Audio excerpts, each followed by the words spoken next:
السلام عليكم ورحمة الله وبركاته. أهلا بكم يا حبايبي في قناة اخترنا لك مع نوتي. فضلا وليس أمرا، لو عجبك الفيديو بتاعي النهاردة هو إن شاء الله بإذن الله هيعجبك.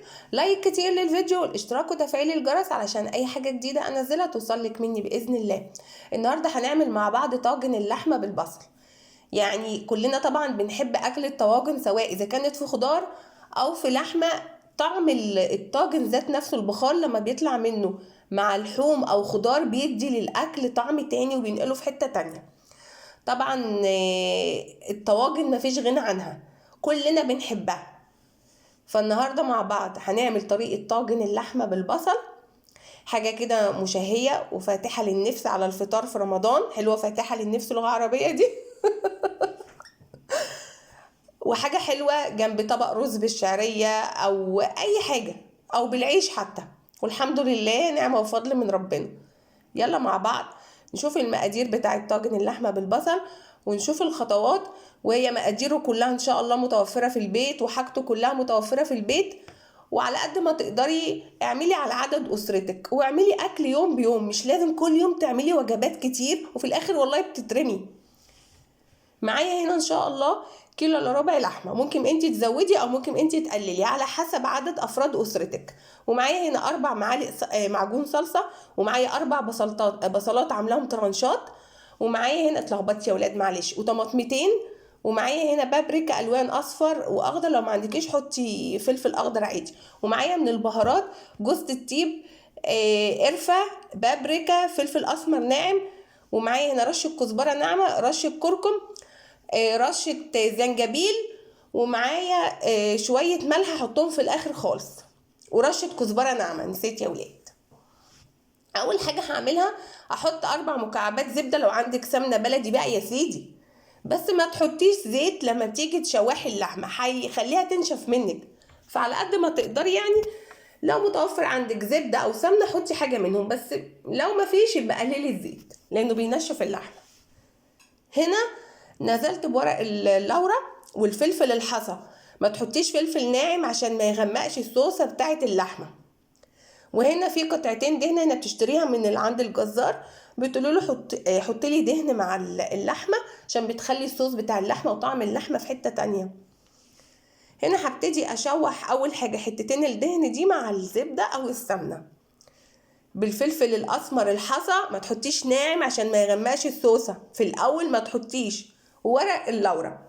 وهنزل بالكيلو الا ربع لحمه، هديها صدمه الاول تشويحه كده على النار، وقبل ما تدخليها الفرن كمان عشان ما تاخدش معاكي وقت في التسويه في الفرن، حاولي تسوي الاول من فوق شويه وبعد كده دخليها في الفرن. هنا هشوح اهو لحد ما لون اللحمه بيتغير بيدي اللون ده، هبتدي احط البصل. امشي معايا واتبعي الخطوات عشان يطلع معاكي الطعم مظبوط، وزي ما بيقولوا يعني زي ما بيقول لي الكتاب كده زي ما بيقولوا.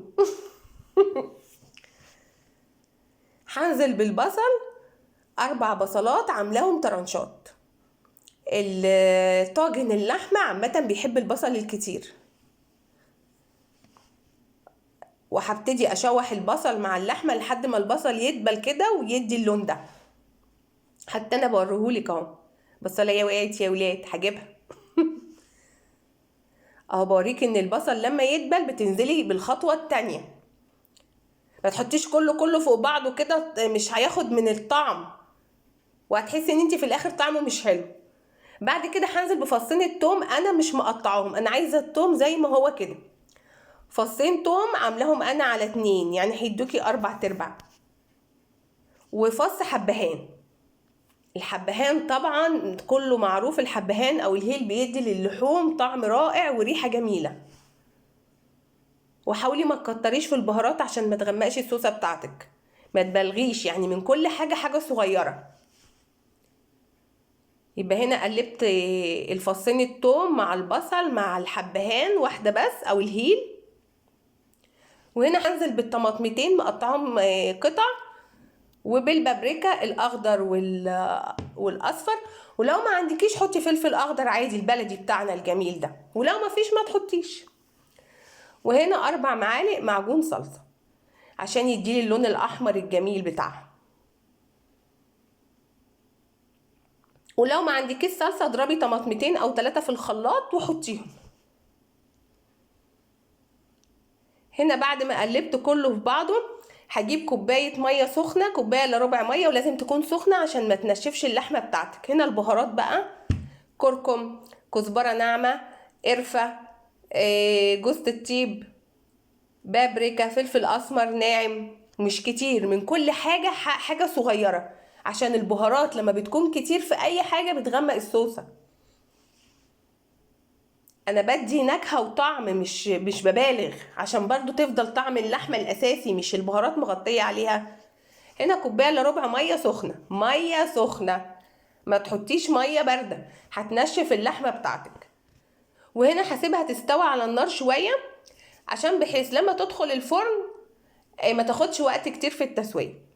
طبعا بتدخليها الفرن على اعلى درجه حراره، انا عملته على 200.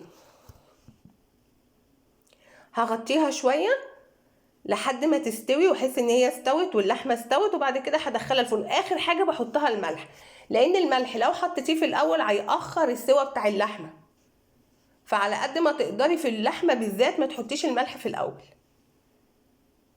بعد كده هنقلها في الطاجن الجميل بتاعنا اهي، بوريها لك. هجيب الطاجن الجميل ابو غطا ده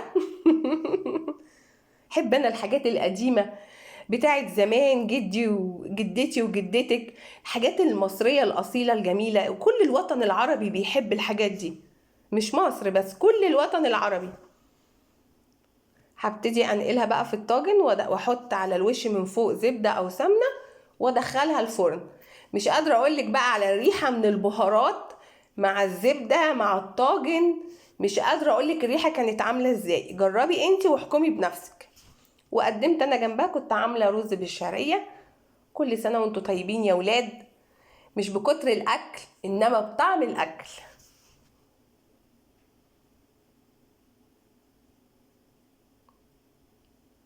بصوا بوريكم هو متغطي. انا عملت عمل اتنين طاجن، واحد كبير وواحد صغير. هنا بعد ما طلع من الفرن بصوا الطعامه، وبصي الصوصه مش غامقه ازاي، عشان انا ما كترتش بهارات ولا حطيت فلفل اسمر ناعم في الاول. وبالهنا والشفا يا حبايبي للي جربها بطريقه نوتي. كل سنه وانتم طيبين.